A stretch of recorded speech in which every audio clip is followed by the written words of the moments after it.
केंद्रीय गृह मंत्री अमित शाह की बारामूला में रैली को लेकर लोग जुटने लगे हैं। हमारे संवाददाता शब्बीर ने यहां का जायजा कुछ यूं लिया। बारामूला रोड पे हम खड़े हैं और आप देख किस तरह के सिक्योरिटी के सख्त इंतजामात। इस रोड पे सिर्फ उन गाड़ियों को चलने की इजाजत है आज जो यहां से जाते हुए रैली में शामिल होंगे।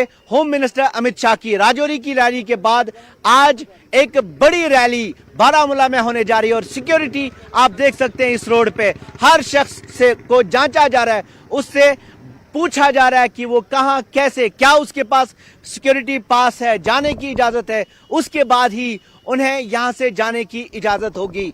यहां आज जोर ये बताया जा रहा है कि तरक्कियाती डेवलपमेंटल प्रोजेक्ट्स पे होगा।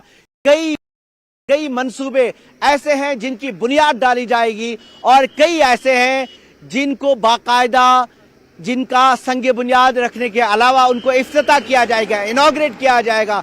कई प्लान जिनका संग बुनियाद रखा जाएगा। तरक्की पे जोर। कल नजर ये थी कि क्या पहाड़ियों को एसटी स्टेटस मिलेगा, उस पे एक बैलेंसिंग एक्ट किया गया है। जो पहाड़ियों को यकीन दिला दिया गया कि उनको रिजर्वेशन मिलेगी। जो कमीशन बना है उसकी सिफारिशात के बावजूद, उसकी सिफारिशात के मुताबिक और गुजरों को यह यकीन दिला दिया गया कि आपकी रिजर्वेशन के साथ छेड़ा नहीं जाएगा। आज ज्यादा जोर डेवलपमेंटल प्रोजेक्ट और यहां रैली दोपहर को होगी। माना जा रहा है कि विशाल रैली होगी, बड़ी रैली होगी। देखेंगे दोपहर में क्या होगा। तब तक के लिए कैमरा पर्सन अयूब खान के साथ शब्बीर अहमद। विजयदशमी के मौके पर संघ की तरफ से आईटीआई कठुआ के प्रांगण में शस्त्र पूजन कार्यक्रम का आयोजन किया गया। इस दौरान पूर्व मंत्री राजीव जसरोटिया सहित आरएसएस कार्यकर्ता भी मौजूद रहे। इस दौरान आरएसएस कार्यकर्ताओं ने देश के लिए मर मिटने की सौगंध खाई। विजयदशमी का कार्यक्रम था। 9 दिन नवरात्रि के बाद आज विजयदशमी का त्यौहार भी मनाया जाता है। पूरे हिंदू समाज का ये त्यौहार है। दूसरा हमारे संघ का ये जिस दिन नींव पड़ी थी वो भी विजयदशमी वाला दिन ही है। 1925 में डॉक्टर हरगोविंद जी ने संघ की नींव इसी विजयदशमी वाले दिन रखी थी, तो उस उपलक्ष्य में भी इस दिन को बड़ी धूमधाम से मनाते हैं।